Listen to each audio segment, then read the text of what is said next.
Corruption بڑے level پہ دیکھ رہے ہیں. میں سمجھتی ہوں کرپشن نیچے لیول پہ زیادہ ہونا شروع ہو گیا. اس کی وجہ یہ کہ بڑے لیول پہ تو انہوں نے احتساب میں ڈال دیا, لوگوں کو خوف زدہ بھی کر دیا, ڈرا بھی دیا. لیکن نیچے لیول کا جو بندہ ہے, جس کے گھر میں کھانا نہیں ہے, جس کے گھر میں ماں کی دوا نہیں ہے, بچے کے لیے دودھ نہیں ہے, تو وہ مجبور ہو گیا ہے کہ کہیں سے کسی طرف سے بھی اس کو کوئی چیز ملے تو وہ اس کو اٹھا لے. تو یہ اوپر سے بھی آتی ہے, کرپشن کا جو ریلا ہے وہ اوپر سے بھی آتا ہے. تکلیف دہ اور نہایت ناگفتہ صورتحال اس قوم کی ہوتی ہے جہاں نیچے سے کرپشن شروع ہو جائے. تو اس وقت جو صورتحال ہے اس میں آپ لوگوں کو کیا کریں گے؟ کیا ساتھ خون معاف کریں گے کہ اتنا غریب تھا, یہ کیا کرتا ہے, یہ روٹی چرائے گا نہیں تو کھائے گا کیسے؟ تو جو غربت کی لکیر سے ہم اور نیچے سے نیچے جا رہے ہیں وہ ہمارے ذہنوں کو نہ صرف نفسیاتی مریض بنا رہی ہے ہماری قوم کو, اس کے ساتھ ساتھ انہیں وہ راستے چور دروازے دکھا رہی ہے, وہ شارٹ کٹ جس سے وہ کسی طرح اپنے وسائل کو حاصل کر سکیں. جہاں تک بڑے لیول کی بات ہے, رشوت خوری کے بارے میں لوگ کہتے ہیں کہ اب ڈبل ہو گئی ہے. مجھے تو اس کا ذاتی تجربہ نہیں ہے, لیکن میں سمجھتی ہوں کہ لوگ ابھی بھی ایک انسرٹینٹی کا شکار ہیں اور اس کی وجہ سے وہ سمجھتے ہیں کہ جو جہاں سے ہاتھ لگے اس کو تم حاصل کر لو. تو کیا پتہ کل ہے یا نہیں ہے, کل ہے یا نہیں. تو جو انسرٹینٹی چلتی ہے کسی بھی پولیٹیکل سینیریو میں, اس کی اسٹیبلٹی بڑی ضروری ہوتی ہے. میں سمجھتی ہوں قوم کو پتہ ہونا چاہیے بھی 5 سال یہ حکومت آئی ہے, یہی رہے گی, جیسا تیسا تمہیں اٹھانا ہے. اب جب یہ خیال آ جاتا ہے کہ نہیں بھائی, ہو سکتا ہے کل یہ چلے جائے, پرسوں وہ منسٹر چلا جائے گا, پرسوں وہ مشیر چلا جائے گا, تو پھر کرپشن کے دروازے کھل جاتے ہیں. جی میڈم, یہ فرمائیے گا کہ آپ نے ابھی مہنگائی کے اوپر بات کی ہے اور کرپشن کے اوپر بات کی ہے. آج آپ کی یہاں پہ ہیلتھ کمیٹی بھی تھی, اس میں کیا معاملات زیادہ زیر بحث آئے؟ دیکھیں, ایک تو یہ کہ پوسٹنگ اور جو پروموشنز ہوتی ہیں لوگوں کی, اور خاص طور سے میڈیکل میں جو لوگ وابستہ ہیں وہ بہت اہم ہوتی ہیں. اور ہمارے پاس بہت سے ایسے کیسز آتے ہیں جس میں وہاں یا تو بے دھیانی ہو رہی ہے یا خود کردہ کام ہو رہا ہے. میں خود کچھ دن پہلے پولی کلینک گئی تھی اور میں نے جا کے کہا کہ میں اپنا ایک چیک اپ کرانا چاہتی ہوں. لیکن جب میں وہاں گئی تو میں نے دیکھا کہ وہاں کوئی خاتون نہیں تھی جو میرا چیک اپ کرتی, وہاں مرد حضرات تھے. تو اس پر مجھے شدید اعتراض تھا کہ اگر کسی ہاسپٹل میں خواتین کے لیے, وہ بھی پاکستان اسلامی جمہوریہ پاکستان میں خواتین کے چیک اپ کے لیے خواتین موجود نہیں ہوگی, جبکہ اتنی ویکنسیز خالی ہیں, ڈاکٹرز روتی پھر رہی ہیں, نرسیں روتی پھر رہی ہیں, انہیں جگہ نہیں مل رہی, روزگار نہیں مل رہا. تو اس پر مجھے اعتراض تھا. لیکن باقی جو اعتراضات تھے سینیٹر صاحبان کے, اور خاص طور سے جو ایک بل پیش کیا جاوید عباسی صاحب نے, وہ بڑا اہم ہے کہ کسی بھی ایسے پینڈیمک میں, کسی ایسی وبا میں, کسی ایسے حادثاتی طور پہ جو وبا آتی ہے جس کو کنٹرول کرنا مشکل ہوتا ہے, اس کے کنٹرول کے طریقہ کار کیا ہونا چاہیے. اچھا میڈم, یہ بتائیے گا کہ آپ کے علم میں یہ بات ہوگی کہ پیمز کے بہت سے لوگ جو ہیں, خاص طور پہ ہماری نرسز, پیرامیڈیکل اسٹاف اور ڈاکٹرز, یہ سڑکوں پہ ہیں. اس حوالے سے آپ کیا کہیں گے؟ دیکھیں, آج بھی اس پہ بحث ہوئی ہے اور ہم نے ان سے رپورٹ بھی مانگی تھی. رپورٹ جب مانگی تو منسٹری سے رپورٹ ہم کو صحیح نہیں ملی. افسوس کی بات ہے, رپورٹ صحیح نہیں ملی. صحیح نہیں تھی. جب ہم نے مانگی ہمارے ایک سینیٹر صاحب نے, اور وہ رپورٹ جو تھی اس میں انہوں نے مانگا تھا کہ کتنی پوسٹنگز خالی ہیں, کتنی پوسٹنگز کے اوپر اشتہار جا چکے ہیں, اور کتنے لوگ جو ہیں وہ کام کر رہے ہیں, ان کی کیا صورتحال ہے, پورا گراف مانگا تھا. تو اب اس کو دوبارہ سے ہم ایجنڈے پہ لے کر آئیں گے اگلی دفعہ, اور ہم دوبارہ ان سے وہ رپورٹ مانگیں گے, کیونکہ اس سے سینیٹر صاحبان مطمئن نہیں تھے.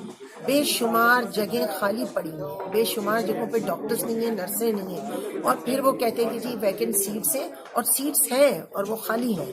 تو اس کا طریقہ کار آج بھی ہمیں جو منسٹری نے ڈسکرائب کیا وہ یہ کہ 50% تو پروموٹیڈ ہوتی ہیں اور 50% جو ہے وہ ہم ایلوکیٹ کرتے ہیں. جو 50% ایلوکیٹ ہوتی ہیں ان میں سال سے 1.5 سال کا عرصہ لگ جاتا ہے.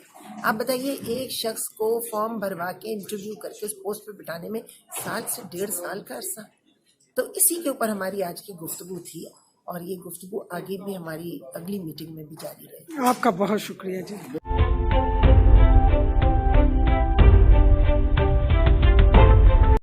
آپ کرپشن بڑے لیول پہ دیکھ رہے ہیں. میں سمجھتی ہوں کرپشن نیچے لیول پہ زیادہ ہونا شروع ہو گیا. اس کی وجہ یہ کہ بڑے لیول پہ تو انہوں نے احتساب میں ڈال دیا لوگوں کو, خوف زدہ بھی کر دیا, ڈرا بھی دیا.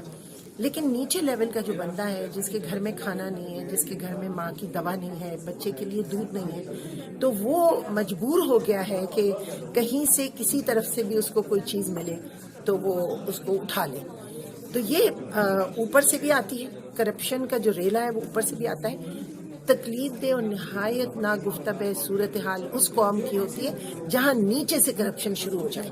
تو اس وقت جو صورتحال ہے اس میں آپ لوگوں کو کیا کریں گے؟ کیا ساتھ خون معاف کریں گے کہ اتنا غریب تھا, یہ کیا کرتا ہے, یہ روٹی چرائے گا نہیں تو کھائے گا کیسے؟ تو جو غربت کی لکیر سے ہم اور نیچے سے نیچے جا رہے ہیں وہ ہمارے ذہنوں کو نہ صرف نفسیاتی مریض بنا رہی ہے ہماری قوم کو, اس کے ساتھ ساتھ انہیں وہ راستے چور دروازے دکھا رہی ہے, وہ شارٹ کٹ جس سے وہ کسی طرح اپنے وسائل کو حاصل کر سکیں. جہاں تک بڑے لیول کی بات ہے, رشوت خوری کے بارے میں لوگ کہتے ہیں کہ اب ڈبل ہو گئی ہے.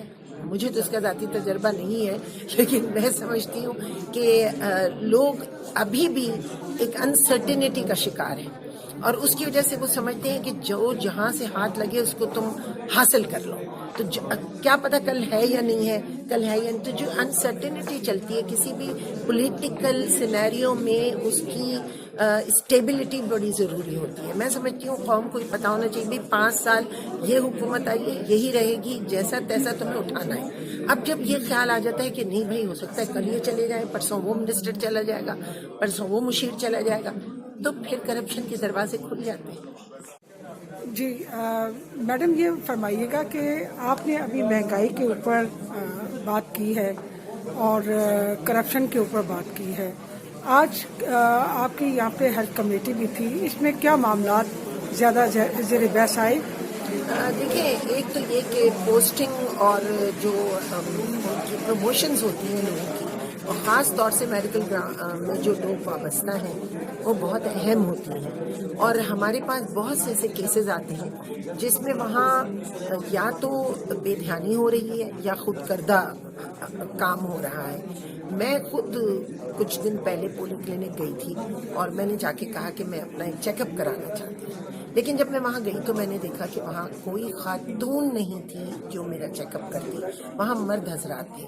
تو اس پر مجھے شدید اعتراض تھا کہ اگر کسی ہاسپٹل میں خواتین کے لیے, وہ بھی پاکستان اسلامی جمہوریہ پاکستان میں خواتین کے چیک اپ کے لیے خواتین موجود نہیں ہوگی, جبکہ اتنی ویکنسیز خالی ہیں, ڈاکٹرز روتی پھر رہی ہیں, نرسیں روتی پھر رہی ہیں, انہیں جگہ نہیں مل رہی, روزگار نہیں مل رہا.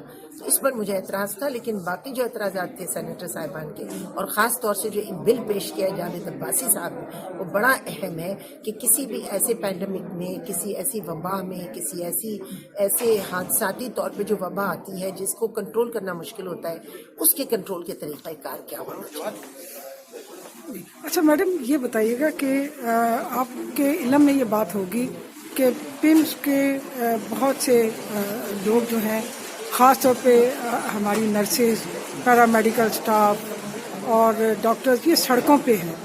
اس حوالے سے آپ کیا کہیں گے؟ دیکھیں, آج بھی اس پہ بحث ہوئی ہے اور ہم نے ان سے رپورٹ بھی مانگی تھی.